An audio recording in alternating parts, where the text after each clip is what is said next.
Mr. galing sa abroad na gustong sorpresahin ang kaniyang misis sa pag-uwi ay siya pala ang masusurpresa dahil nagsama na ang kaniyang misis at ang kaniyang kumpare at nagkaanak pa.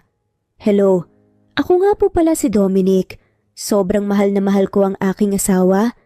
Ginawa ko ang lahat para sa kanya, kaso hindi ko inaasahang pagtataksilan niya ako.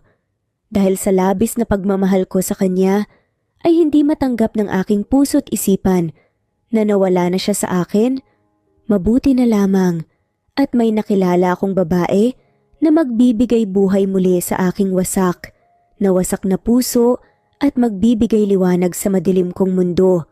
Kung saan na masaya na kaming dalawa, saka naman eksena ang dating minahal ko na dahilan para muntikan na namang mawasak ang puso ko sa ikalawang pagkakataon. Para maintindihan ninyo ang buong istorya, ito ang buong kwento. Malalaki ang ngiti ni Dominic habang palabas sa airport. Sobrang excited niyang makauwi na sa bahay nila at makita ang pinakakamahal niyang asawa na si Crystal. Sabik na itong yakapin at paghagkan ng walang katapusan. Nanggaling si Donald sa Saudi Arabia, isang OFW. 3 taon na rin ito mula nang nakaalis ito sa Pilipinas, kaya naisipan niyang susurpresahin ang asawa niya sa kaniyang pagkauwi. Pumara na ng tricycle si Dominic papunta sa kanila. Nagtatambol ang kaniyang puso sa saya. Hindi na siya makapaghihintay na makita ang kaniyang mahal at pati na rin ang pinapatayo nilang pinapangarap na bahay. Kaya umuwi na si Dominic para makapagsimula na silang bumuo ng masasayang pamilya. Bumaba si Dominic sa tresil nang matanaw niya ang magandang bahay na nakatayo sa bakuran nila. Mangiyak-ngiyak si Dominic na tinitingnan ang bunga ng kaniyang paghihirap at pagsasakripisyo sa abroad. Lumapit si Dominic sa bahay.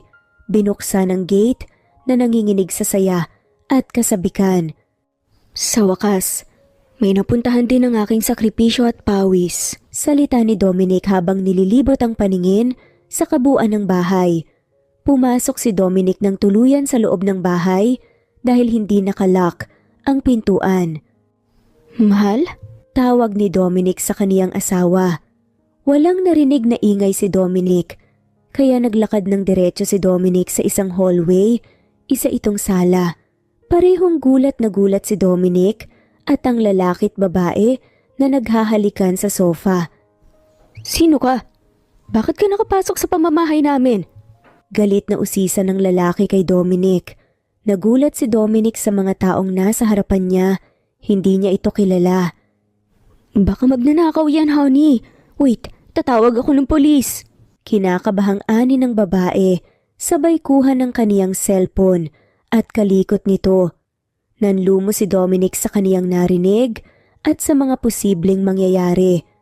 Teka lang, paanong sa inyo ang bahay na to? Kung ang litrato ng bahay na ito ang palaging pinapadala ng aking asawa sa abroad. At sa akin ang lupang to ah.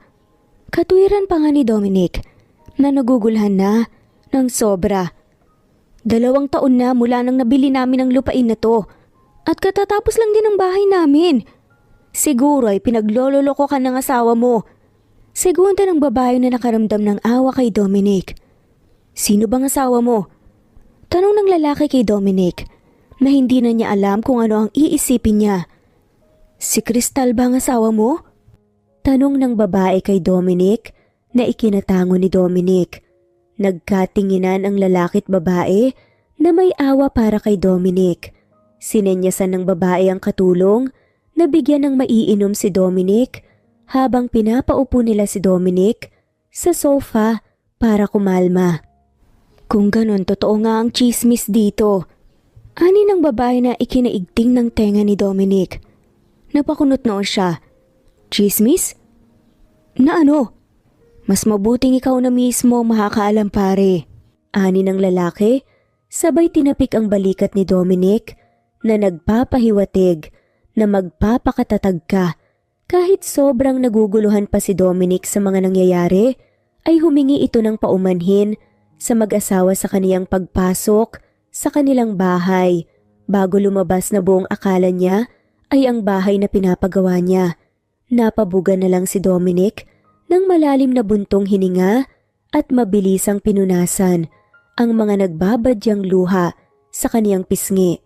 Madaming naglalaro sa isipan ni Dominic na mga katanungan na gustong-gusto na niya masagot. Dominic? Napabalik sa huwisyo si Dominic nang marinig ang tinig ng kaniyang asawa na sobrang sabik niya ng marinig. Napaluhang tiningnan ni Dominic ang kaniyang asawa na mahal at miss na niya. Ngumiti si Dominic dahil sa kasabikan ay mas nagbabadya ang kaniyang mga luha at tumakbong lumapit sa kaniyang asawa. Kasabay ang pagyakap ng sobrang higpit at inulanan ng halik ang kaniyang noo na halatang mahal na mahal at sabik na sabik sa kaniyang asawa. Mahal ko, miss na kita ng sobra. Sa wakas nayakap na din kita ulit na dati hanggang panaginip at imahinasyon ko lamang.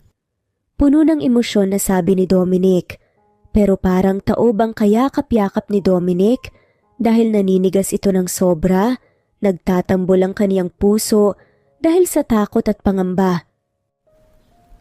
Nakauwi ka na pala? Bakit hindi ka man lang nagsabi? Nauutal na sabi ni Crystal na nagpapatigil kay Dominic. Pakiramdam ni Dominic ay hindi natutuwa ang kaniyang asawa na makita siya, pero hindi niya na lang ito pinansin. Gusto sana kitang sorpresahin, mahal ko, malambing na sagot ni Dominic. Nasulyapan ni Dominic ang malaki na bahay na buong akala niyang sa kanila, kaya naalala niya ang patungkol dito. Mahal, pwede bang ipaliwanag? Darling, bilisan mo na dyan. Hinahanap ka na ng baby natin, miss ka na namin ng sagad. Naputo lang sasabihin ng Dominic nang biglang lumitaw ang kumpare ni Dominic na si Junard. May karga-kargang batang babae na ngumungwa na papalapit sa kinaroroonan nila Dominic at Crystal. Kitang-kita ni Dominic kung paano nanigas sa kinatatayuan ang kumpare niya nang magkasalubong ang kanilang paningin kasabay ang paglunok ng sariling laway. Dahil sa takot, tiningnan ni Dominic ang kaniyang asawa na ngayon ay sobrang takot ang kaniyang mga mata habang nanginginig ang buong kalamnan nito. Mama! Ngawa ng bata habang tumitingin kay Crystal. Hindi napigilan ni Dominic ang kaniyang mga luha. Nagkusang tumulo ang kaniyang mga luha habang nakatulala na lamang at para bang huminto sa pagproseso ang kaniyang isipan, hindi niya maproseso ang nangyayari. Taimtim na umiiyak si Dominic habang nakakuyom ang kaniyang kamao.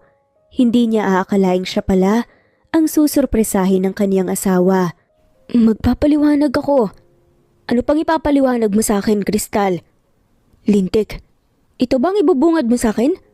Nagpapakapagod ako, nagsasakripisyo akong malayo sa'yo para maibigay lahat ng mga luho mo para makapagsimula tayo ng maayos. Tapos ito lang? Ang sakit, Crystal! Galit na sigaw ni Dominic habang umiiyak. Pinipigilan ang kaniyang sarili na mabuhatan ng kamay ang asawa dahil sa matinding frustration na nararamdaman ni Dominic.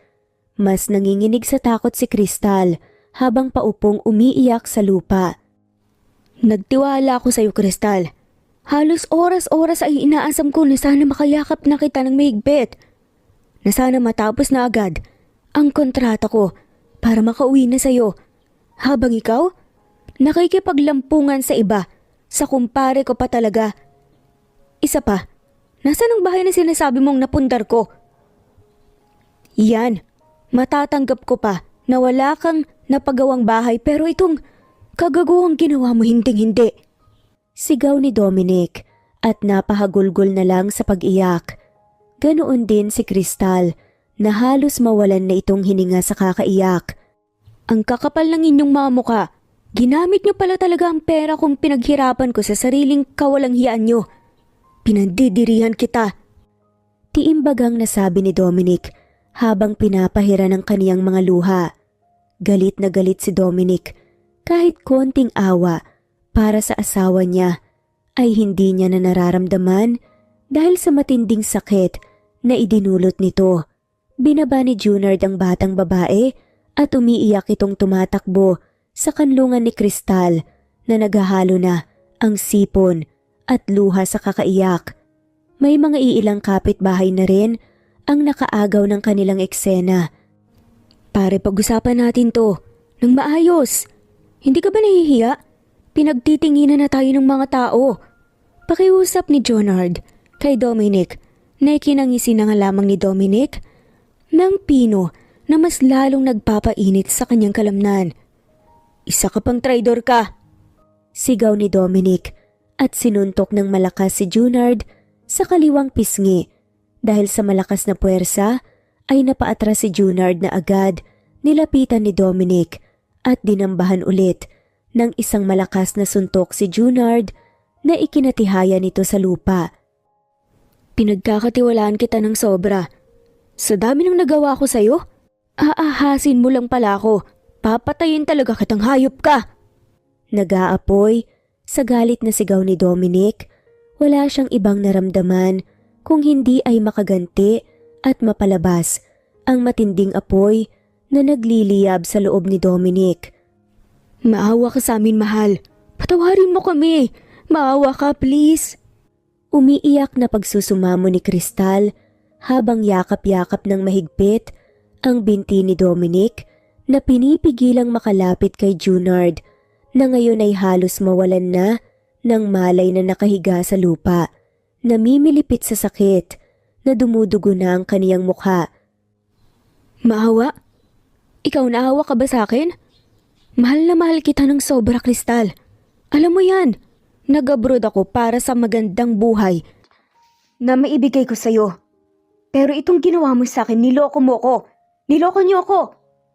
Nagwawalang sigaw ni Dominic habang lumuluha at kitang-kita sa mga mata at kilos ni Dominic na nasaktan ito ng sobra at nangihinayang ng labis. Patawarin mo ko, mahal. Natukso lang ako. Huwag na huwag mo kong tatawaging mahal na para bang mahal mo talaga ako. Kung mahal mo talaga ako, Kristal, hinintay mo ko at hindi nagpatukso. Baka nakakalimutan ninyong dalawa. Kasal tayo, Kristal. Magkita na lang tayo sa korte. Matigas na sabi ni Dominic at puwersahang inalis ang mga yakap ni Kristal sa kaniyang mga binti. Para namang nabaliw si Kristal sa kaniyang narinig, kaya napaluhod na lamang itong nagmamakaawa na wala nang pakialam si Dominic. Nadadapang umiiyak naman ang batang sumusunod kay Kristal na mas lalong nagpapasikip sa dibdib ni Dominic. Kahit papaano ay nakaramdam ng awa si Dominic sa bata. Tiningnan ni Dominic si Junard na nakatayo na ito at putok na putok ang mukha niya. Agad siyang nilapitan ni Dominic at kinuwelyohan. Sayong-sayo na ang asawa ko. Magsama kayong pareho. Buwisit ka sa buhay ko. Puno ng galit na matigas na sabi ni Dominic at dinambahan ulit ng isang malakas na suntok si Junard na ikinaubo nito ng dugo bago tumalikod si Dominic. Kinuha ni Dominic ang kaniyang mga gamit at dala at mabilis na pumara ng tricycle. Narinig niya pa ang pagtawag at paghikbi ng kaniyang asawa na nagmamakaawang lingunin niya pa na nagdudulot ng pagbiyak ng puso ni Dominic. Parang piniga ang kaniyang puso at piniraso-piraso ng maliliit sa matinding kirot at hapdi na kaniyang nararamdaman dahilan upang mapahagulgol sa pag-iyak si Dominic ng sobra. Saan po tayo, sir? Naiilang na tanong ng driver. Sa kabilang barangay lang po. Ihatid niyo na lang po ako doon. Dodoblehin ko ang bayad. Sagot ni Dominic na pilit pinipigilang hindi pumiyok ang kaniyang boses. Balak ni Dominic na sa kaniyang nakakatandang kapatid na si Dante na lang muna siya mamalagi. Pagkarating ni Dominic sa bahay ni Dante ay bumuhos lalo ang kaniyang mga luha na agad namang sinalubong ng mahigpit na yakap ng kaniyang kapatid kahit nagtataka ito sa nangyayari. Sobrang close nilang magkakapatid kaya komportable si Dominic na umiyak at maglabas ng nararamdaman kay Dante. Naawa ng sobra si Dante sa kaniyang kapatid. Dinala ni Dante si Dominic sa isang videoke bar na 24/7. Pwedeng uminom kahit anong oras mo gusto. Nagpakalunod si Dominic sa alak na tila ba hayok na hayok itong uminom, habang ang mga mata ay parang agos na walang hanggang nagbabadyang mga luha. Sobrang naawa ni Dante kay Dominic, ang isang kagaya ni Dominic na napakabait at mapagmahal na asawa ay nakayang iniwan. Grabe siya, kuya. Hindi man lang niya ako iniisip, ang sakit. Alam mo kung gaano ko kamahal si Crystal. Ang hirap tanggapin. Sabi ni Dominic sa gitna ng kanyang pagtangis, saka tinunggana naman ang isang bote ng beer. Ganito pala ang pakiramdam ng pinagtaksilan. Ang saklap. Sad nga nito. Kitang-kita talaga sa pagmumukha niya na sobrang nasaktan talaga ito. Ilabas mo lang lahat ng yan, tol. Masakit lang yan sa umpisa. Makakalimot ka rin. Ani ni Dante habang tinapik-tapik ang balikat ni Dominic. Sana nga, kuya. Sana nga magawang makalimot ang puso ko sa unang babaeng minahal ko ng sobra. Ganyan lang yan sa umpisa, tol. Makakayanan mo rin yan, ikaw pa? Bilib na bilib ako sa'yo eh. Siguro kasalanan ko rin yun. Sana hindi na lang ako nag-abroad. E di sana hindi naghanap ng iba si Crystal. Pagsusumamo ni Dominic habang binabalikan ng panahon na masayang masaya silang dalawa ng kaniyang asawa na nagbibigay kirot sa dibdib niya ng sobra. Yan ang malito, lang sisihin mo ang iyong sarili sa pagtataksil ng iyong asawa. Pinili mong mangibang bansa para sa magandang buhay ninyong dalawa. Kaya pinili niya ring pagtaksilan ka. Hindi mo yun kasalanan. Kontra ni Dante kay Dominic na nagpapahikbi na naman kay Dominic. Sobrang miserable ng sarili ni Dominic. Para itong lantang-lanta na tanim na nawalan na ng pag-asa. Lumipas ang mga oras. Nagkatamaan na ng alak ang magkakapatid. Inaya na ni Dante si Dominic na uuwi na sila, ngunit nagmamatigas ng ulo si Dominic. Wala siyang ibang gustong gawin kung hindi ang lunurin sa alak ang kaniyang sarili para maibsan ang kirot na nararamdaman niya. Naintindihan naman ni Dante ang kapatid, kaya sinabihan niya ito na mauna na siyang uuwi. Babalikan niya na lang si Dominic kapag umaga na. Umuwi na si Dante, kaya parang baliw na nakikipag-usap si Dominic sa kaniyang sarili habang patuloy na naglalaro sa kaniyang isipan ang masasayang pagsasama ng kaniyang asawa.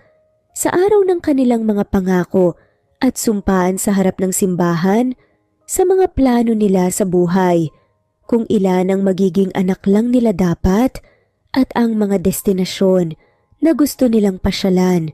Lahat ng iyon ay naglaho na parang bula na ikinawawasak ng sobra ng puso ni Dominic. Mag-uumaga na ng mapag-isipan ni Dominic na uuwi na ito, pinilit niyang tumayo at naglakad kahit napagiwang-giwang na ito sa paglalakad. Sobrang sakit na ng kaniyang ulo, nahihilo siya ng sobra pero pursigido siyang makauwi. Hinahawak-hawakan ni Dominic ang bawat sulok bilang suporta, pero nang makahakbang lang ito ng 5 ay napasubsob ito sa semento. Napahiga ito sa semento, pinipilit ni Dominic na tumayo, ngunit wala nang sapat na lakas ang kaniyang katawan, lulong na sa alak kaya wala nang magawa si Dominic kung hindi ipikit ang mga mata habang nakadapa sa semento. Kinabukasan maagang nagbukas ng kaniyang karenderya. Si Daisy laking gulat niya nang may isang lalaking nakahiga sa harapan ng kaniyang karenderya. Natatakot na tiningnan niya ito, baka bangkay ito, nang hinawakan ni Daisy ang dibdib nito at may pulso pa kaya nabuhayan ito ng loob. Napatakip ng ilong si Daisy nang pumasok sa ilong niya ang baho ng alak. Ganyan talagang napapala sa mga lasinggero kahit saan na nakakatulog kahit may katabi na tae. Natatawang sambit ni Daisy nang hindi kalayuan ay may tae na ng aso. Gumalaw bigla ang lalaki at inalis ang kaniyang braso sa pagkakatakip sa kaniyang mukha.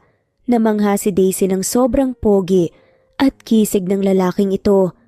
Agad na tinawag ni Daisy ang kaniyang inay na tulungan siya sa pagtayo sa lalaki dahil makakaabala ito sa mga customer nila na dadating. "Kilala mo bang lalaki na to, Daisy?"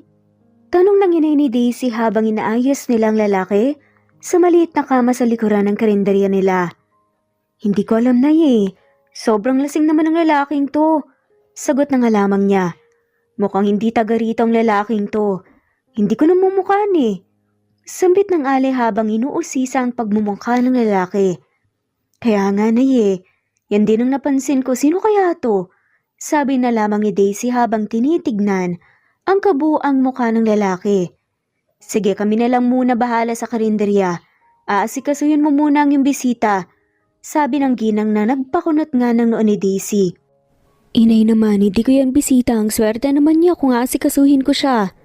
Protesta ni Daisy. "Ang lakas ng bayag mong tulungan niyang tao na yan tapos hindi mo paninindigan?" Napakamot na lamang si Daisy sa kaniyang ulo. Wala na siyang ibang choice kung hindi sundin ang sinabi ng kaniyang inay. Lumabas na silang dalawa sa silid. Ang ale pumunta sa kusina habang si Daisy naman ay kumuha ng palanggana na may aligamgam na tubig at isang bimpo. Pagkablik niya sa kinaroroonan ng lalaki ay nagdadalawang isip pa si Daisy na punasan ng lalaki. May nahulog na pitaka galing sa bulsa ng jacket ng lalaki at nagkalat ang mga ID nito. Pinulot ito ni Daisy. Binasa ni Daisy ang pangalan ng ID. Ang lalaking ito, Dominic Suarez. "Nice name Sambit ni Daisy at mabilis na binalik ang mga gamit na nalaglag. Baka mapagkamalan pa siyang mangnanakaw. Sa kalagitnaan ng pagpupunas ni Daisy ay nagising ang diwa ni Dominic. Nagulat si Dominic pero napapaaray rin dahil sa sakit ng sipa ng alak sa katawan niya. "Sino ka? Nasaan ako?" Nauutal na tanong ni Dominic habang iniinta ang matinding kirot sa sentido niya. "Ako si Daisy at nasa karinderya ka namin. Yan kasi palasing-lasing ng sobra, hindi naman makauwi sa kanila." Nagtutunog asar pa nga na sagot ni Daisy. "Mama ba kita?" "Abat hoy, hindi naman siguro ako ganun katanda para mapagkamalan mo yung mama no. Ayan kung magpakalasing kasi, sana hindi sobra-sobra, dapat may limitasyon pa rin." Naasar na sagot ni Daisy habang nakapamewang pa talaga. "Ayan, ganyan kasi ang mama ko, bungangera." Segunda pa ni Dominic na ikinainis lalo ni Daisy. "Ewan ko sa'yo, sana pinabayaan na lang kitang humiga kasama ang tae ng aso. Bahala ka na nga dyan." Ani ni Daisy sabay talikod dito. "Teka!" Pigil ni Dominic kay Daisy na sinusubukang umupo kaso napapahiga ulit nang maramdaman niya ang matinding pagkirot ng kanyang ulo kaya mariin niyang hinimas-himas ang sentido niya. Dinampot ni Daisy ang vaporin sa gilid at ibinigay ito kay Dominic na agad naman ding kinuha ni Dominic at ginamit. "Salamat ka, mabait ako." Sarkastikong sabi ni Daisy at tumalikod na nga ulit. "Teka lang naman, nasan ba talaga ako?" "Kailangan ko nang umuwi, baka pinaghahanap na ako ng kapatid ko." Sabi ni Dominic habang nakapikit na minamasayang sentido niya. "Nasa Daisy, eatery ka. Lumabas ka riyan para makita mo talaga kung nasan ka." Sagot ni Daisy at tuluyang lumabas sa silid. Napamura sa isipan si Dominic nang nararamdaman niya ang pagkahilo ng sobra, nararamdaman niya ang pagbabaliktad ng kaniyang sikmura, kaya kailangan niya nang makaalis sa silid kung hindi baka madumihan niya pa ito. Biglang bumukas ulit ang pintuan at niluwal doon si Dante. "Hanep tol, kanina ka pa namin hinahanap, nandito ka lang pala. Paano ka ba napadpad dito? Diba sinabihan na kita na huwag kang umalis doon?" Tila paninermo ni Dante sa kanyang kapatid habang inalalayan itong paupo sa kama. "Pasensya na kuya, hindi ko rin alam kung bakit napadpad ako rito. Ilabas mo na ako rito, sobrang sama ng pakiramdam ko Parang binabaliktad ang sikmura ko." Nahihirapang sabi ni Dominic habang hinihimas-himas ang kanyang tiyan na agad namang naintindihan ni Dante, sabay ngumiwi. Walang iya, pigilan mo yan tol, nakakahiya ng sobra kay Daisy. Natatarantang sabi ni Dante at mabilis na inalalayan si Dominic palabas sa silid. Dumaan sila sa likurang bahagi ng karenderya dahil siguradong makakadistorbo lang sila sa customer kung sa harapan pa sila dadaan. Sa kakadali nila sa paglabas ay hindi na sila nakapagpaalam at pagpasalamat kina Daisy. Pagkarating ng magkakapatid sa bahay ay diretsyong banyo agad na hinatid ni Dante si Dominic na agad nilabas lahat ni Dominic ang nasa sikmura niya. Habang sumusuka si Dominic ay naalala niya lahat kung bakit siya nalagay sa sitwasyon iyon. Unang beses pa nagawa ni Dominic ang pag-inom ng sobra. Naglalaro na naman sa isipan ni Dominic ang kaniyang pagkasawi dahilan na mas nararamdaman niya ang pagkislot ng kaniyang puso sa pait. Inalagaan ni Dante ang kaniyang kapatid. Pinagluto ng mainit na sabaw, pinagmamasahe upang mas madaling mahimasmasan si Dominic. Kahit sobrang sama ng pakiramdam ni Dominic, ang pagkirot ng matindi ng kaniyang ulo ay parang baliwala dahil mas nangingibabaw ang kaniyang pusong nasugatan. Lumipas ang 3 araw, sa paglulugmok at paghihinagpis ni Dominic ay unti-unti na ring tinatanggap ito ni Dominic. Iniisip niya lang ang positibong dahilan sa likod ng kaniyang pagkasawi. Iniisip niya na lang na baka hindi talaga sila ni Crystal ang nakatadhana at baka dahilan lang iyon ni Tadhana para pagdugtungin sila kung sino man ang para sa kaniya talaga. Ano tol, kamusta na? Lapit nga ni Dante kay Dominic sa kay Teresa habang nagkakape ito. Kailangan maging okay na talaga kuya. Unti-unti ko na ring tinatanggap at ang mga posibleng kahalagahan nito. May halong pait pa na ani ni Dominic. Mabuti yan tol. Huwag mo lang talagang pagsarhan ng pintuan. Malay mo diba nandito lang pala ang makakatuluyan mo. Pass muna ako dyan kuya. Kagaya sa'yo ganyan din ako noon. Ikalawang babae ko na ang asawa ko ngayon. Hindi rin na swerte sa una eh. Mana ka yata sa akin eh. Ayun na nga kung pinagsarhan ko agad ang pagkakataon wala akong misis na mabait at mapagmahal at mga anak na makukulit. Kwento nga ni Dante kay Dominic upang mas maintindihan niya pa kung ano ang pinupunto ni Dante. Ang aga-aga pa kuya, ganyan ka na. Natatawang sad nito. Wala, gusto lang kitang pagsabihan na hindi lahat ng babae pare-pareho. Kung nabigo ka sa una, hindi rin ibig sabihin mabibigo ka ulit sa ikalawa. Paliwanag ni Dante na ikinatango nga ni Dominic. Oo na kuya. Good. Bili ka nga muna ng mauulam natin dyan, tol. Utos nga ni Dante kay Dominic sabay abot ng pera. Ako na kuya. Nakikitira nga lang ako rito eh. Tanggi ni Dominic. Para ka namang ibang tao dyan, sige ikaw bahala. Tumayo na si Dominic at inayos ang suot niyang short, saka naglakad patungo sa sentro. Natanaw niya ang nakaplaka na Daisy Eatery na nagbibigay alaala kay Dominic. Panahon na rin siguro para magkaharap sila ni Daisy at formal na magpapasalamat. Anong sa atin sir? Bungad ng isang ale habang nagsaserve ng ulam. Nandyan po ba si Daisy? Tanong ni Dominic. Tumingin ang ale kay Dominic at nagulat pa ito nang makilala niya si Dominic. Ikaw pala yan iho, kamusta ka na? Okay naman po. Nahihiyang sagot nga ni Dominic nang maalala niya ang kanyang kalagayan nang mag-cross ang kanilang mga landas. Mabuti naman kung ganun. Sige tatawagin ko lang upo ka muna dyan. Ani ng ale sabay turo kung saan uupo si Dominic at naglakad na nga papasok sa likod ng karinderya. Marami-rami rin ang mga customers ang naririto, kaya medyo busy rin sila. Ilang minuto pa ay lumabas na si Daisy na naka-apron pa at halatang galing sa pagluluto. Oh, ano na naman ang kailangan mong lasinggero? Bungad nga ni Daisy kay Dominic at sabay umupo sa harapan niya ang upuan. Grabe ka naman sa akin. Makapagsabi ng lasinggero, nandito lang ako para formal na magpasalamat sa'yo. Sabi na nga lamang ni Dominic na ikinarolyo nga ng mata ni Daisy. May pagkamalditang attitude rin pala ito. Huwag mo nang pansinin yun. Naawa lang ako sa'yo, baka makipaghalikan ka na sa tayo ng aso. Asar pa nga nasabi ni Daisy na ikinangisi na nga lamang ni Dominic. Talaga? Hindi ko talaga alam ang nangyayari sa akin. Ganyan talaga ang mapapala kapag nasobrahan ng alak. Nawawala sa katinuan. Siguro, kaya maraming salamat talaga sa'yo ah. Nahihiyang sabi pa nga ni Dominic sabay kamot sa batok niya. Walang anuman, sige na may gagawin pa ako. Marami-rami na rin ang mga customers dito. Sagot ni Daisy. Sige, para formal lang ating pagkakakilala, ako nga pala si Dominic.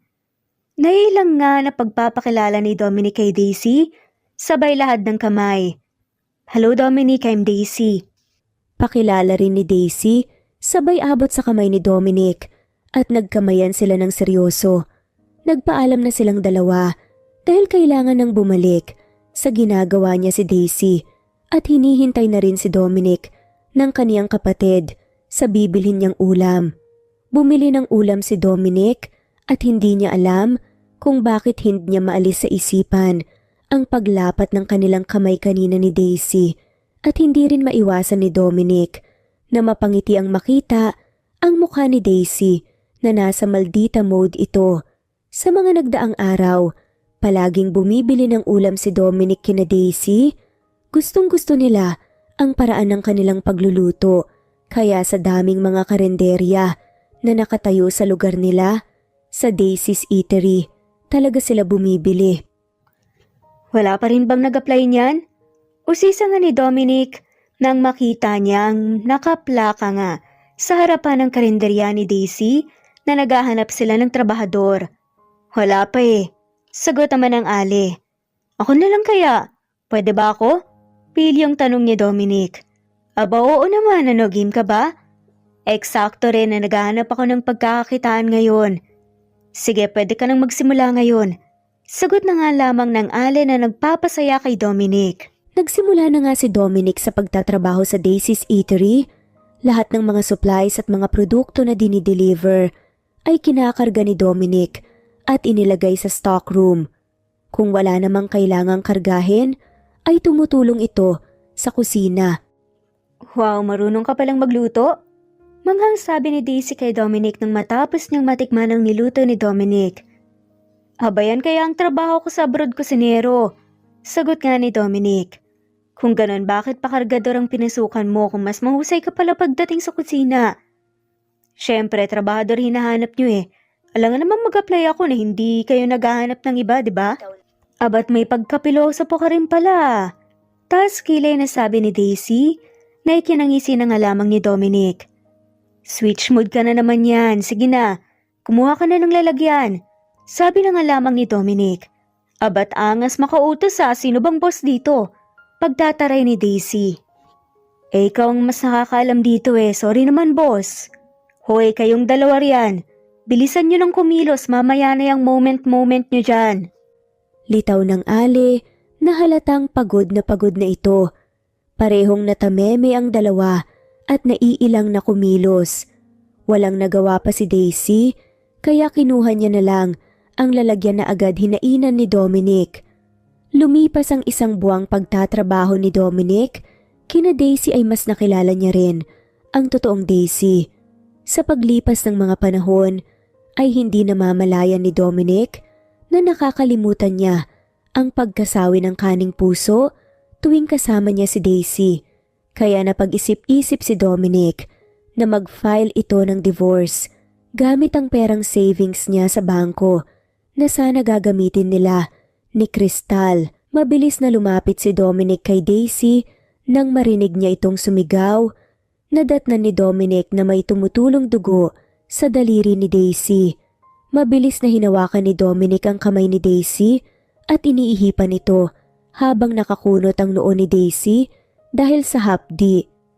May emergency kit ba kayo? Natatarantang tanong ni Dominic. Ako na, maliit lang naman din yan. Naiilang na sagot nga ni Daisy na parang hindi Nadinig ni Dominic. Masakit ba? Nag-alalang sabi ni Dominic habang tumitingin kay Daisy na ikinabahag ng buntot ni Daisy. Sobrang lapit ng kanilang mga mukha, ilang dangkal na lang ay maghahalikan na sila. Wala sa huwisyong napatango na lang si Daisy dahil hindi na niya alam ang gagawin. Hindi niya maipaliwanag kung ano ba dapat ang ikikilos niya. Nagulat ng sobra si Daisy nang sinubo ni Dominic ang kaniyang sugatan na daliri. Napaigtad si Daisy nang maramdaman niyang parang sinisipsip ni Dominic ang dugo sa kadinura sa lababo. Parang walang buhay na minamasdan lang ni Daisy ang ginagawa ni Dominic dahil sa pagkailang na dahan-dahang nagpapamula sa pisngi niya. Tinuro ni Daisy kung saan ang emergency kit na agad naman ding ginamot ni Dominic ang kaniyang daliri. Salamat Sige, pahinga na lang muna ako sa loob. Naiilang na sabi ni Daisy na hindi kayang tingnan ng mga mata ni Dominic at nagmamadaling lumabas sa kusina. Napapangiti na lamang si Dominic sa kaniyang sarili nang maproseso niya kung ano ang kaniyang nagawa at naging reaksyon ni Daisy. Nag-uuwian na lang ay hindi na nagkita muli ang dalawa. Pagkarating ni Dominic sa bahay ng kaniyang kapatid, ay napansin ni Dante na parang good mood si Dominic. Aba parang iba na yan tol May pangiti-ngiti na habang nag-iisa. Nangasar na lapit nga ni Dante kay Dominic na mas lalong nagpangiti ng wagas sa lalaki. Wala lang, may sahod na kasi ako Palusot pa nga ni Dominic na hindi pinaniwalaan si Dante. Wag ako tol. Alam ko kung anong ngiti yan, ngiting in love. Anong in love? Hindi ang dami mong alam kuya Asus, kita mo na, namumula ang tenga mo. Alam ko na yan tol, kilalang kilala na kita. Asar pa nga ulit ni Dante, may kinailing-iling na nga lamang ni Dominic. Wala talaga siyang lusot kapag si Dante na ang kausap niya. Tumahimik ka na lang kuya, okay? Atin-atin muna to. Surrender na sabi na nga lamang ni Dominic na nagpapalapad ng ngiti ni Dante sabay palo sa balikat ni Dominic. Hanip ka talaga tol. Diskartehan mo na kaagad, baka may makauna pa sa'yo. Basta kuya, ako nang bahala. Stay put ka na lang dyan, okay? Kinabukasan, hinanda ni Dominic ang kaniyang sarili. Naghahalong saya at excitement ang nararamdaman niya. Lalo na at napag-isipan niya na kagabi ang nararamdaman niya para kay Daisy. Ngunit nagtaka si Dominic nang wala si Daisy sa karinderya. Hinintay niya baka malate lang ito, ngunit sumapit na lang ang tanghali ay wala pa ring Daisy na lumitaw. Nag-alala na ng sobra si Dominic, kaya hindi na siya nakaramdam pa ng hiya na magtanong sa Ali. Sinagot siya na masama raw ang pakiramdam ni Daisy. Pagka-uwian nila ay hindi umuwi si Dominic. Nag-alala siya ng sobra kay Daisy. Gusto niya itong makausap. Hindi siya mapapanatag kung hindi nasisilayang okay si Daisy. Bumili si Dominic ng pagkain para kay Daisy na pag-alaman niyang sa likurang silid ng karenderya na malagi si Daisy. Kaya wala nang hiya-hiya pang kumatok si Dominic sa pintuan habang nagdarasal na sana ay pagbuksan siya nito. Nay, hindi ba't sinabi ko na sa inyo kanina na dito na ako magpapalipas ng gabi? Bukas na ako uwi. Narinig ni Dominic ang boses ni Daisy na papalapit sa pintuan at binuksan ang pintuan. Parehong nakatunganga at nagulat ang dalawa. Lalo na si Daisy, hindi niya lubos maisip na ang lalaking kanina pang gumagala sa isipan niya na hindi niya maibubura ay nasa harapan na niya. Hi, good evening. Nakangiting sabi ni Dominic na may halong kabatiya. Ikaw pala, anong ginagawa mo rito? Hindi ba't kanina pa ang uwian ninyo? Mataray na saad ni Daisy na agad diniwasan ng tingin si Dominic. Nandito ka lang pala. Bakit hindi ka man lang lumabas? Sabi ng mama mo masama raw pakiramdam mo Bakit parang hindi naman? Lakas pa rin makataray Wala lang, bakit ba? Yan lang ba ang sadya mo? Magpapahinga na ako. Iniwasan mo ba ako? Bakit hindi ka man lang makatingin sa akin? Tanong ni Dominic na ikinataas ng kilay ni Daisy. Bakit naman kita iiwasan? Tanong pabalik naman ng babae. Dahil ba to sa nangyari kahapon? Pasensya ka na sa naging kilos ko Natataranta lang talaga ako, sabi ni Dominic na nagpaparemind ulit sa kanilang dalawa. Ang nakakailang na eksena nila sa kusina. Para pala sa'yo. Nahihiyang abot nga ni Dominic kay Daisy ng plastic na may lamang 5 balot at chicharon. Naalala ko kasi na paborito mo ang mga yan. Dagdag pang sabi ni Dominic at nahihiyang namumula namang inabot ito ni Daisy. Nagabal ka pa, salamat. Sagot naman ni Dominic. No problem, sige mauna na ako. Tinignan ko lang talaga if okay ka lang ba. At mukhang okay ka naman. Baka gusto mong sabayan ako kumain itong dala mo. Aya nga ni Daisy na ikinaningning ng mata ni Dominic. Sige ba, paborito ka rin ng mga yan Sang-ayon ni Dominic na may ngiti. Gumilid si Daisy upang makapasok na si Dominic sa silid ng tuluyan. May maliit na center table sa loob. Umupo si Daisy at inaya si Dominic. Nagsimula na silang kumakain ng balut at chicharon habang nag-uusap na para bang napupuno ang kanilang parehong damdamin. Sobrang saya nila. Paano ba yan? Wala na, ang bilis mo kasi kumain Nangasar pang nasabi ni Dominic na ikinakunot ng noo ni Daisy. Kaya ko nga umubos ng isang tray niyan Proud pang sabi ni Daisy habang naglalagay ng alkohol sa kamay. Tara, 8:00 pa naman ng gabi. Marami pa niyan sa labas. Ano, game ka? Tara, basta libre mo Parehong masaya si Daisy at Dominic na lumabas at pumuwesto sa isang stall nang nagtitinda ng balut na ang katabi ay ihawan. Nag-order si Dominic ng ilang inihaw at pinagsabihan si Daisy na kumain hanggat gusto niya pa. So you mean ang time na lasing ka, heartbroken ka? Kaya pala halos magpapalunod ka sa alak. Sabi ni Daisy habang kumakain ng inihaw na isaw. Oo, kaya salamat tinulungan mo ko. Sabi ni Dominic habang binabalatan ng balot. Bakit ka pala heartbroken ng time na yun? Tanong nga ni Daisy. Wala, hindi sinwerte sa babae Nagtrabaho nga ako para sa aming dalawa pero nangaliwa pa. Pero okay na, natanggap at nakamove on na rin ako. At worse nga lang, nahuli ko sila sa mismong bahay ko pa. Napailing na nga lamang si Daisy. Ang saklap naman pala niyan. Good to know na nakamove on ka na. Ang hirap kaya niyan.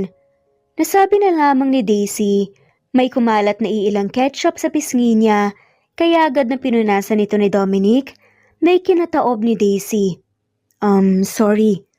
Nautal na sabi na lamang ni Dominic na nahihiya sa ginawa niya.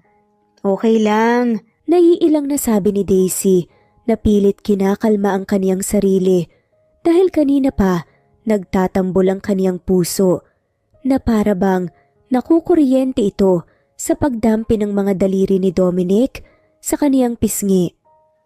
Ang sweet niyo namang magjowa, stay strong lang kayo. Sabi nga nila para raw may mahika itong stall ko. Lahat ng nagtatambay rito na magkakasama na uuwi sa kasalan.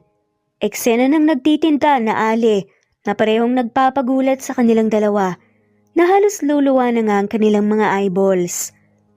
Hindi po kami magjowa, Ali. Sada man ni Dominic at Daisy. Uy, sa ngayon hindi pa. Baka pagbalik nyo rito, nagkaamin na kayo ng feelings. Parehong natameme si Daisy at Dominic dahil alam nilang dalawa na may pagtingin na sila sa isa't isa. Hindi na sila nag-iimikan pa at nagkaalingan na. Hanggang sa naglalakad na sila pa uwi, ay parehong tahimik na sila. Pasensya ka na. Sige, ikaw muna. Pareho silang dalawang napangisi. Nang ikalawang beses pa talaga sila nagkasabay na magsalita. Seryoso, salamat dahil pumayag kang gumala tayo. Ito na siguro ang pinakamasayang gabi ko. Mas lalo kong napagtanto. Matiwasay na sabi ni Dominic habang naglalakad silang dalawa. Napagtanto ang alin? Tanong ni Daisy habang sumusulyap kay Dominic. Ang nararamdaman ko. Hindi ko rin alam kung bakit nararamdaman ko to. Maikling panahon pa lamang tayong nagkakilala. Lakas loob na sagot nga ni Dominic na ikinapula ni Daisy ng sobra. Minsan na akong nasaktan at nabigo, pero nung nagkakilala tayo, tinulungan mo akong bumangon at makalimot na kaagad. Dagdag pang sabi ni Dominic sabay tingin kay Daisy na hindi na nga mapakali ang sarili sa halong kaba at kilig. Gusto ko ta, Daisy. Maaring mahalin pa ng lubusan. Hindi ko na palalampasin pa ang gabing ito hanggat hindi ko ito nasasabi sa'yo. Pwede ba kitang ligawan? Pagsusumamo ni Dominic, harap-harapan na ikinaurong ng dila ni Daisy. Sobrang intense ang nararamdaman ni Daisy na hindi niya mahanap ang kaniyang boses. Siguro nabibigla ka pa, take your time. Maghihintay ako.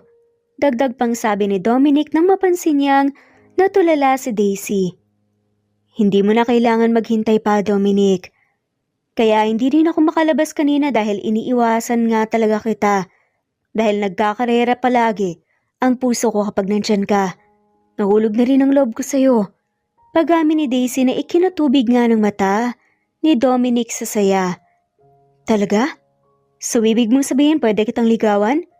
Masayang ani pa nga nito. Sabay hinawakan ng kamay ni Daisy. Hindi rin. Umiling nga na sabi ni Daisy, dahilan para mabura ang saya at excitement na nararamdaman ni Dominic. Bakit pa natin papatagalin kung pareho naman tayong masaya sa magiging bunga, di ba? Saka yung panliligaw na yan para sa teenagers lang yan. Tayo malapit na ngang lumampas sa kalendaryo eh. Pili yung sabi ni Daisy na ikinangisi ni Dominic. Uy, 26 pa lang ako, malayo pa. Same lang pala tayo eh. Kaya bagay tayo. Banat pa nga ni Dominic na ikinatawa na lamang nilang dalawa. So ayaw mo nang ligawan kita at saka pareho tayong nararamdaman. Ibig sabihin? Tila nag-iisip na sabi ni Dominic. Ibig sabihin, simula ng gabing to tayo na. Masayang dugtong pa nga ni Daisy, sabay hinawakan ng mahigpit ang magkabilang kamay ni Dominic. Talaga? Hindi mo alam kung gaano mo ako pinasaya. Parang bata na sigaw ni Dominic sa sobrang sobra na nagpapahiwatig talaga na masayang masaya siya. Nagyakapan silang may mga ngiti sa kanilang puso bago nagpatuloy sa kanilang paglalakad na ngayon ay magkahawak kamay na. Sige, dito na lang ako, mag-ingat ka pa uwi. Ani nga ni Daisy nang nasa tapat na nga sila ng karinderya ni Daisy. Bukas na lang ulit. Tugon naman ni Dominic. Good night. Paalam ni Daisy sabay kala sa kanilang pagkakahawak kamay. Good night. Nakangiting saad pa nga ni Dominic habang parang kinikilig. Binuksan na ni Daisy ang pintuan at nagpaalam na kay Dominic pero agad itong pinigilan ni Dominic. Teka Daisy, wala man lang bang good night kiss dyan? Pilyong sabi ni Dominic sabay turo ng kanyang pisngi. Namumulang, natatawang lumapit si Daisy at hinalikan ng kaliwang pisngi ni Dominic. Kaso biglang lumingon si Dominic sa gawin ni Daisy kaya naglapat ang kanilang mga labi. Halos luluwa na ang mata ni Daisy dahil sa sobrang gulat pero napalitan din ng pagkiliti sa kaniyang kaibuturan dahil sa kilig. Dahil di alam kung ano ang magiging kilos ni Daisy, mabilis siyang pumasok sa loob at kumaway na lamang kay Dominic. Wala namang pagsisidla ng saya na nararamdaman ni Dominic habang naglalakad na pauwi sa kanila. Para siyang dinuduyan sa sarap ng pakiramdam, ang pakiramdam na mahal ka rin ng mahal mo. Kinabukasan, nagtaka si Dante sa naging mood ni Dominic. Kakaiba sa lahat ng umagang bungad ni Dominic.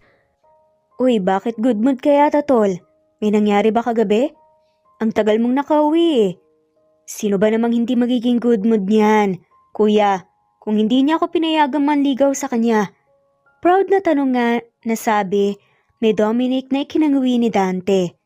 Ano namang nakakasaya sa sinabi mo? Hindi ka na nga pinayagang manligaw ng taong gusto mo eh.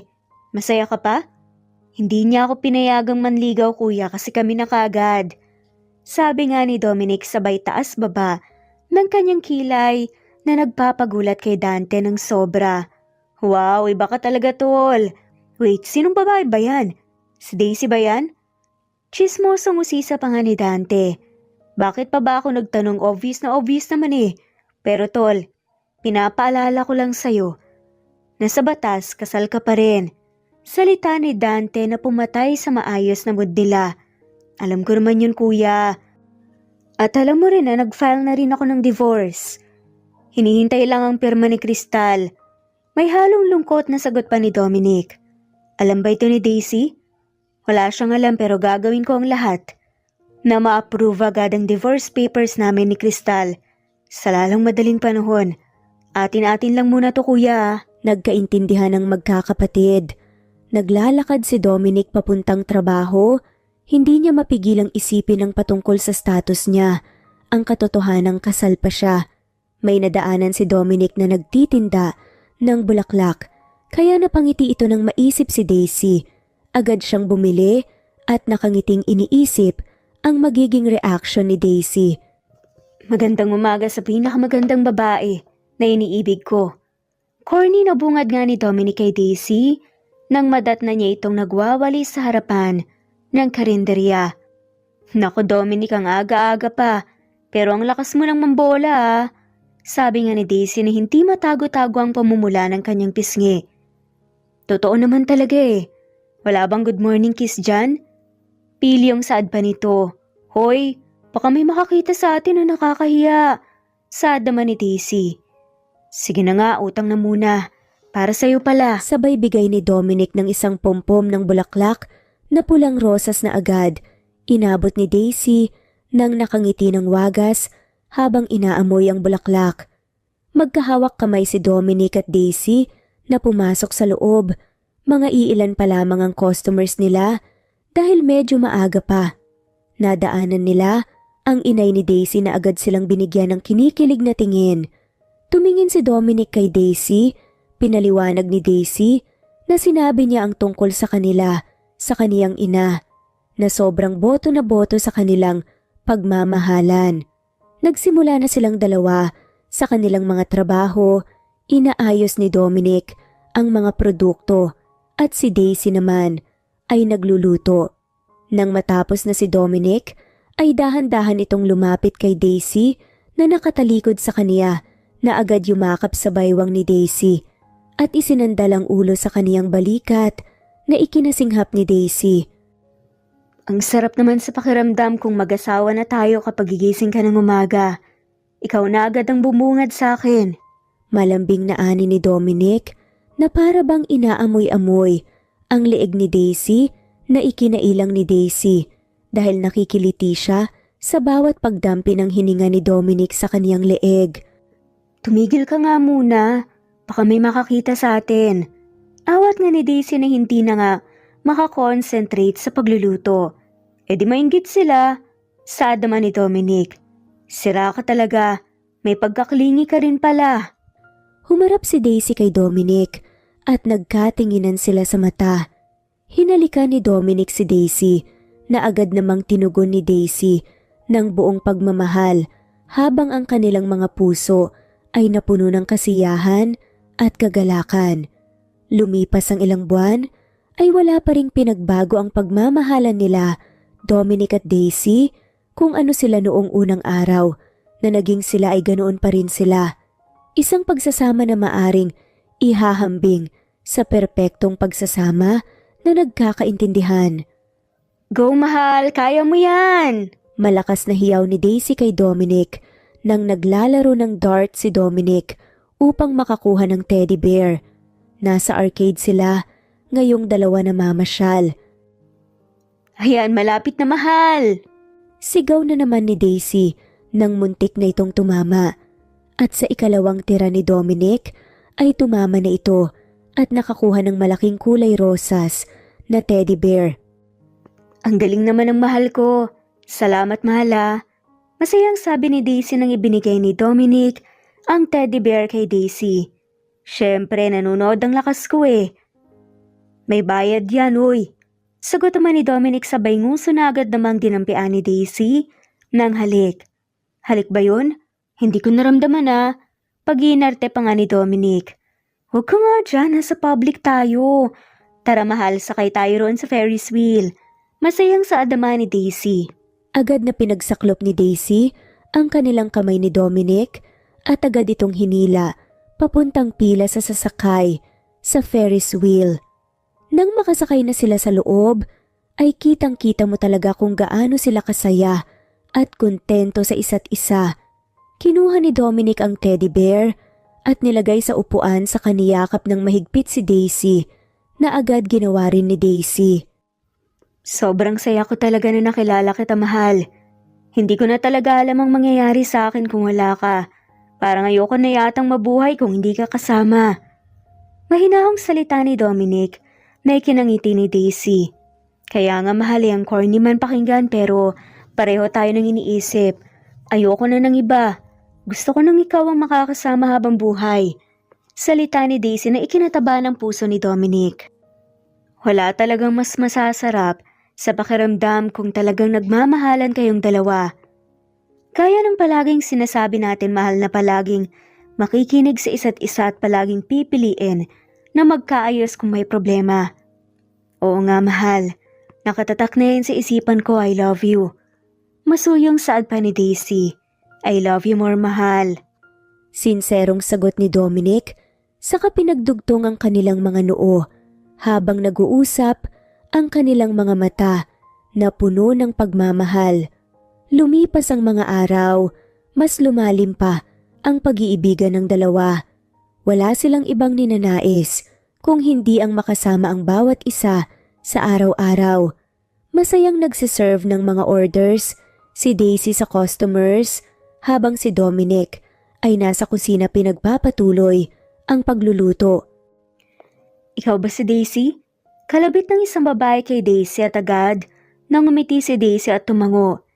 Ikaw pala, may pangiti-ngiti ka pa, ang kapal ng mukha mong kumakaringking sa asawa ko. Galit na sigaw ng babae na si Crystal sabay hablot sa kamay ni Daisy, paharap sa kaniya at sinampal ng sobrang lakas. Hoy babae ka, respeto naman, ang daming tao. Anong ginawa mo sa anak ko? Nanakit ka agad. Lapit ng inay ni Crystal at dinepensahan si Daisy. Napaawang ang bibig ni Daisy sa naging impact ng pagsampal kasabay ang pagpatak ng kaniyang luha. Yang malandi mong anak ang turuan ninyo kung paano rumespeto. Kasal na nga yung tao, pinapatulan pa. Hoy, anong pinagsasasabi mo dyan, babae ka? Kahit kailan hindi ako pumapatol sa may asawa na. Galit ding sabi ni Daisy na ikinangisi lamang ni Crystal. Naagaw na ng mga kumakain ang eksena nila upang makaramdam ng hiya si Daisy. O talaga ba? Bakit ka pumatol kay Dominic? Ani ni Crystal na ikinagulat nilang lahat. Tila natamimi si Daisy sa kaniyang narinig na automatikong naging bala at pinuntirya ang kaniyang puso. Anong sabi mo? Tanong nga ng Ali. Bakit kayo gulat na gulat siyan? Bakit parang umurong yata ang dila mo rin, Daisy? Hindi ba maproseso sa isipan mo na pumatol ka sa may asawa na? Kabit ka? Matapang na asar ni Crystal na nagpapailing-iling kay Daisy. Hindi siya naniniwala sa pinagsasabi ni Crystal. Hindi totoo yan, inggit ka lang sa amin ni Dominic dahil halos perfect boyfriend na siya ng lahat. Sinisiraan mo lang kami. Paglaban ni Daisy sabay dinuro-duro si Crystal na hindi lamang binigyan ng pansin ni Crystal, tinawanan niya lang ito na nakakaasar habang may dinudukot sa loob ng bag niya na brown envelope. Tignan mo ang marriage contract naming dalawa para matapos na yung kahibangan mo. Nakangising sabi ni Crystal, sabay tapon kay Daisy ang isang envelope. Sinalo ni Daisy ang envelope at nanginginig itong lumuluha. Hinding-hindi niya matatanggap kung totoo man ang pinagsasabi ni Crystal sa kanya. Hindi niya kakayaning isipin na ang kagaya ni Dominic na mahal siya ng sobra ay pinagloloko lamang siya. Halos matumba si Daisy nang mabasa at makumpirma niyang totoo ang lahat ng pinagsasabi ni Crystal sa kanya. Mabuti na lamang at inalalayan siya ng kaniyang inay. Walang ibang nararamdaman si Daisy kung hindi ang pagkawasak ng kaniyang puso at ang umaapoy na galit para kay Dominic dahil sa pinagloloko lamang siya. Masayang lumabas si Dominic sa kusina para i-display ang kaniyang niluluto, kaso nang makita niya kung ano ang nangyayari ay muntikan na niyang mabitawan ang kaniyang dinadala. Kabog na kabog ang kaniyang dibdib sa pag-alala sa mga maaring iniisip ni Daisy. Mabilis na nilagay ni Dominic ang kaniyang dinadala at agad na lumapit kay Daisy na nakayuko pa ring tinitingnan ng marriage contract na agad na naintindihan ni Dominic ang nangyayari. "Mahal, magpapaliwanag ako please." Pagsusumamo nga ni Dominic na lumalapit kay Daisy. Hinawakan ni Dominic ang kamay ni Daisy na siniko lamang siya. "Paliwanag? Para saan pa, Dominic? Hindi ko inaasahan na sa tagal natin ito pa ang unang pag-aaway natin na mauuwi sa wala na. Pinagloloko mo lang pala ako eh. May asawa ka na palang tao. Kinamumuhian kita. Lumayas ka na sa buhay ko. Ayaw na kitang makita pa kailanman." Galit na sigaw nga ni Daisy kay Dominic na tila nag-aapoy ang mga mata sa galit. Napahagulgol na nga lamang sa pag-iyak si Dominic. "Please mahal, makinig ka muna sa akin. Hindi ba't palagi nating sinasabi kapag may problema aayusin natin?" "Ayusin? Para ano? Para lokohin mo na naman? Sobrang mahal kita. Alam mo yan. Pero ang sakit ng sobra. Hindi ko lubos maisip na hahantong tayo sa ganito. Akala ko iba ka sa lahat." "Nagsisisi ako nakilala kita. Sana hindi na lang kita nakilala." Humagulgol sa pag-iyak si Daisy na tumatakbo papasok sa loob. Susundan pa sana ito ni Dominic kaso pinigilan siya ng ina ni Daisy. "Botong-boto pa ako sa iyo dahil akala ko matino kang lalaki. Nakala ko halagaan mo ang aking anak." "Nakakadismaya, Dominic. Lumayas ka na rito." Timbagang sabi pa ng alit ay ginaya nga sila palabas sa restaurant ni Crystal. "Pinagkatiwala ko sa iyo ang anak ko, Dominic. Pero ito lang ang igaganti mo sa kanya. Wag na wag ka nang bumalik pa rito." Sigaw ng ali at tumalikod na. Napasabunot na lamang si Dominic sa kaniyang sarili. Para siyang mabaliw sa kakaisip, lalo na ang kaniyang pusong sumisigaw na nagdudurugo.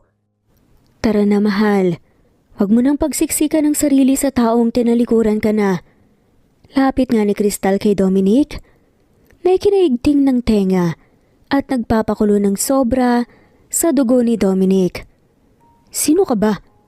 Nanlilisik na mata, naharap ni Dominic kay Crystal. Pigil na nga siyang sakmalin ang leeg ni Crystal dahil sa namumuong galit. "Ang kapal talaga ng mukha mong magpakita at siraan kami. Hinayaan na nga kita sa lalaki mo eh. Kung kailan masaya na ako, saka kaya eksena. Para sabihin ko sa'yo, Crystal, wala na akong pakialam sa'yo. At kung pwedeng wag mong gamitin ang salitang kasal tayo. Oo, kasal tayo. Isang kasalang pinagsisihan ko ng sobra. Na pinakasalan ko ang babaeng katulad mo." Galit na sigaw ni Dominic habang pinagduduro si Crystal. Kahit konting awa o pagtingin wala na nga siyang nararamdaman dito. "Huwag kang magsalita ng ganyan, Dominic. Kasal pa rin tayo at wala kang magagawa." Pagpapaintindi ni Crystal, napilit lumalapit pero lumalayo si Dominic. "Anong wala? Nag-file na ako ng divorce pero anong ginawa mo? Hindi ka pumirma para ano? Feeling biktima ka? Tignan lang natin, Crystal.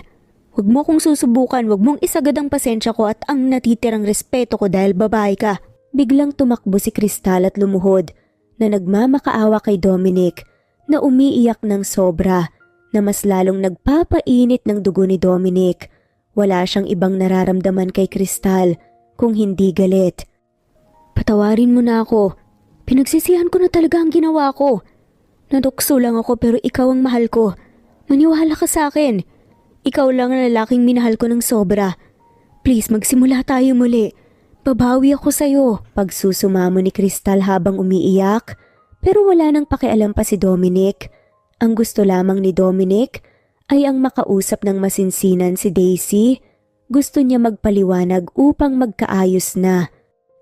Hindi na ako ang taong nakilala mo, Crystal. At pwede ba? Kahit ano pa ang gawin mo, wala na talaga akong pakialam sa'yo. Pirmahan mo na ang divorce paper para wala ng problema. Matigas na sabi ni Dominic at inalis nang persahan ng pagkakahawak ni Crystal sa binti ni Dominic. Wala ka na ba talagang pakialam sa akin? Ganyan na lang ba kadali sa'yo? Nakalimutan ng lahat? Umiiyak na sabi ni Crystal na nagpapangit-ngit sa ngipin ni Dominic sa galit. Galing talaga sa'yo yan, ha? Sino pang sumira sa atin? Hindi ba't ikaw? O nasaan ang lalaki mo? Iniiwan mo na rin ba? Alam mo, mas mabuti sigurong umalis ka na. Huwag mong guluhin ang buhay ko at sirain kami ng pinakamamahal ko. Sige, magmamatigas ka sa kagustuhan mo, ilalaban ko kung anong meron kami ni Daisy. Baka gusto mo nga abot pa tayo sa demandahan. Hindi nga ako nangialam sa pagtataksil ninyo. Pinagsisihan ko na minsan kung minahal ang babaeng katulad mo. Bawat bitaw ng mga salita ni Dominic ay puno ng emosyon at galit na bumaon sa puso ni Crystal na para bang natauhan ito sa kaniyang nagawa. Mabilis na umalis si Dominic at walang pakialam na iniwanan si Crystal na humahagulgol na tinatawag siya.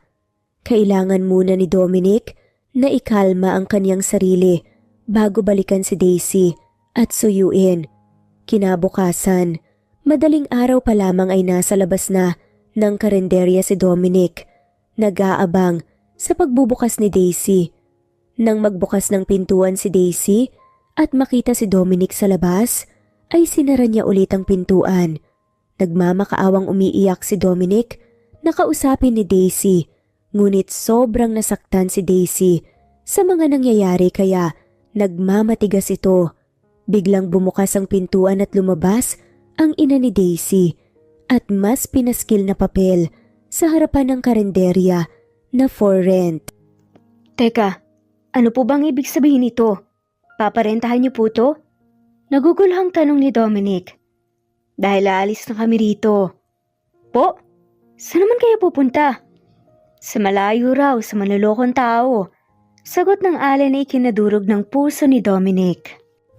Please po, tulungan niyo akong makausap si Daisy. Gagawin ko po ang lahat ng mamakawa po ko sa inyo. Nakaluhod na pagsusumamo ni Dominic habang niyayakap ang mga binti ng ali. Maniwala po kayo sa akin. Hindi ko po kayang saktan ng anak niyo. Kahit buhay ko po ibibigay ko sa kanya, ganyan ko po kamahal si Daisy. Dagdag pang sabi ni Dominic na nagpapalambot sa ali. Batid ng ali na mahal nga nilang isa't isa, kaya alam niyang pareho lamang silang nagdurusa. Daisy, mahal ko pakiusap. Makinig ka muna sa akin. Sabihin mo lang kung ano ang gagawin ko para kausapin mo na ako. Humahagulgol na sigaw pa nga ni Dominic na wala nang pakialam kung ano na ang pinagsasasabi sa kanya ng mga tao sa paligid. Dominic, tumigil ka na. Please lang, kalimutan mo na rin ako. Sigaw pabalik ni Daisy mula sa loob pero ramdam ang paghihirap sa kanyang boses. Hindi ako titigil hanggat hindi kita nakakausap, mahal ko. Alam mo, mahal na mahal kita. Alam kong pareho tayong nahihirapan sa sitwasyon. Kaya please, bigyan mo na ako ng pagkakataon na maipaliwanag ko sa'yo ang lahat. Sagot naman ni Dominic. Naririnig ni Dominic ang mga hikbi ni Daisy mula sa loob na mas nagpapasikip ng dibdib niya. Saka na lang, Dominic. Gusto ko munang magpahinga. Mahina nga ni Daisy na ikinalugmok ng sobra ni Dominic habang umiiling. Bakit parang ako yatang nakakaramdam ng sakit? Sige na, mag-usap na muna kayo. Siguraduhin mong hindi namin pagsisisihan ito. Eksena ng ali na naapektuhan na rin sa kanilang dalawa. Para namang nakahinga ng maayos, si Dominic at buong pusong nagpapasalamat. Nang makapasok na sila sa loob, laking gulat ni Dominic at ng ali nang madatnan na parang lantang gulay si Daisy. Nang hihina na ito ng sobra, parang mawawalan na ng ulirat. Naghahalong takot at pangambang kinakarga ni Dominic si Daisy palabas habang pumapara naman ng tricycle ang ale. Nang nasa biyahe na sila papuntang hospital ay humihikbi namang hinalik-halikan ni Dominic ang kamay ni Daisy, sabay nagdadasal ng masinsinan. Pagkarating nila, sa hospital ay inasikaso rin agad sila. Matapos ang ilang minutong pagsusuri kay Daisy, ay inilipat na rin sila sa kwarto. Nakaupo lamang si Dominic sa tabi ng hospital bed habang lumuluhang hinahawakan ng kamay ni Daisy na nagdarasal na sana ay gumising na si Daisy. Ang Ale ay umuwi sa kanila nang maalala na hindi pala nila napagsarha ng karinderya at para na rin kumuha ng mga gamit ni Daisy. "Mahal, gising ka na," maliwalas na sabi ni Dominic nang masilayan ang pagmulat ni Daisy. "Salamat Lord, hindi mo pinabayaan ang mahal ko." Umiiyak na sabi ni Dominic, sabay inulan ng halik ang kamay ni Daisy. "Nasaan ako? Bakit nasa ospital ako? Anong nangyayari? At ikaw, bakit ka naririto?" Naiinis na wika ni Daisy at hinawi ang kanyang kamay.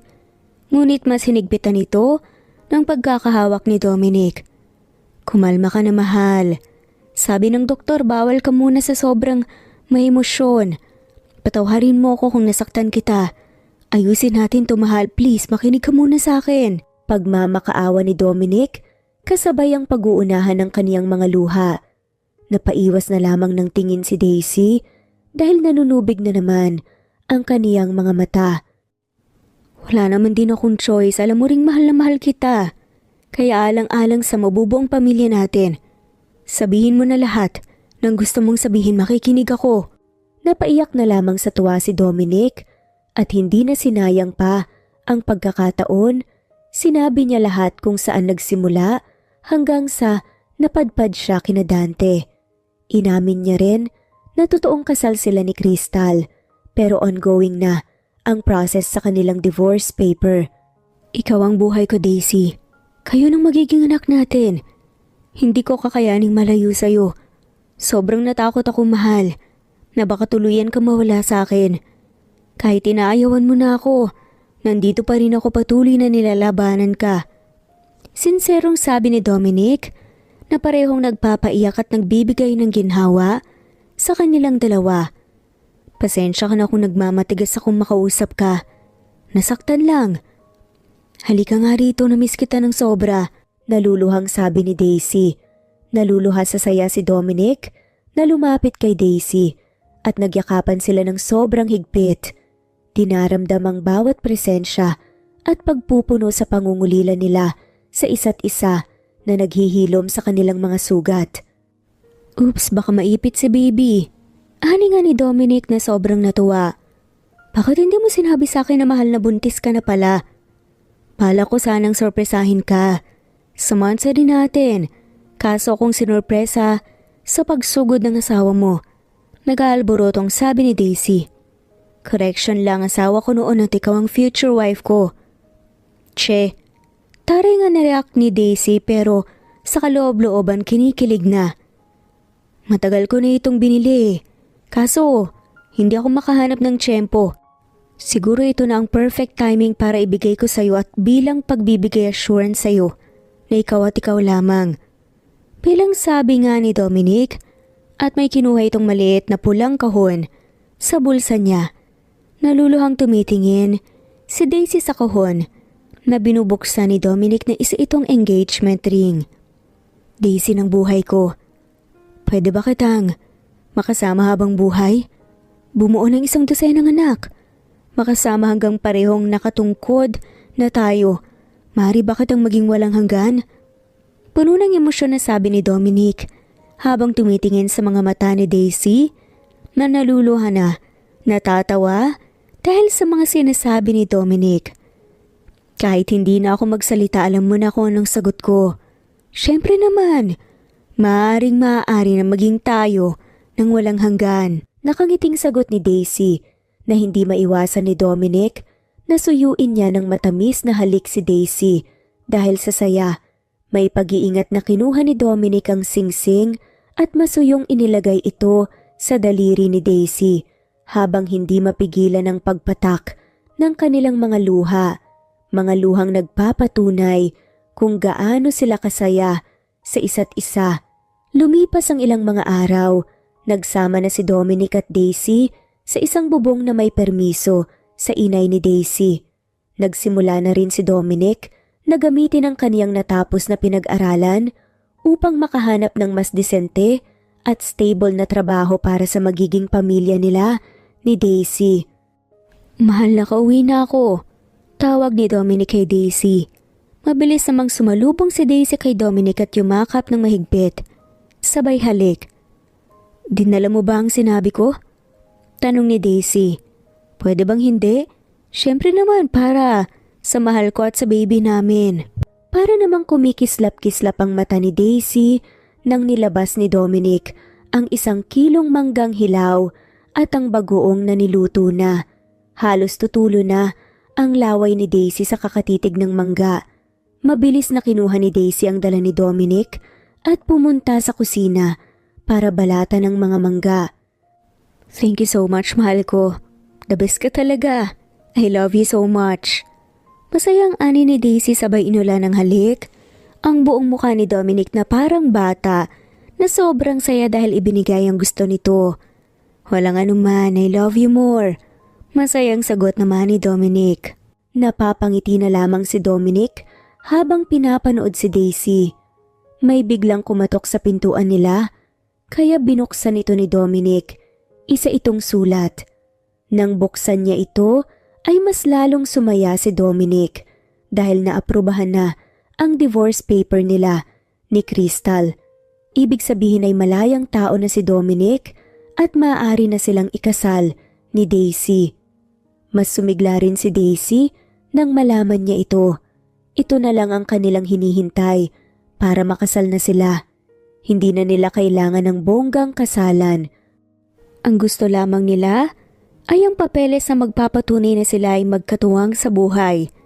Masayang-masaya ang dalawa dahil sa wakas, nakatali na sila sa isa't isa talaga. At mas sumaya pa nga sila nang lumaki nga ang kanilang pamilya dahil biniyayaan nga sila ng hindi lang isa, kundi 4 pa na mga cute na anak.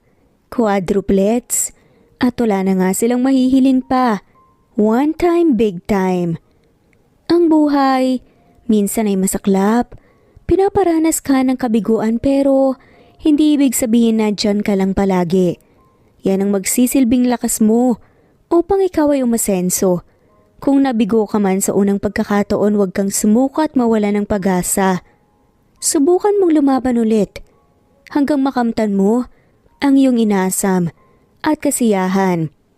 Kagaya ni Dominic, ang kanyang unang kabiguan sa pag-ibig ang nagdala sa kanya patungo sa taong nakatadhana talaga sa kanya sa 2 pagkakataon. Palaging tatandaan na palagi mong susundin kung ano man ang sinisigaw ng iyong puso. At dito na nga po nagtatapos ang kwentong pagmamahala nila Daisy at Dominic. Maraming salamat po sa lahat ng mga walang sawang sumusubaybay at shout out po sa inyong lahat.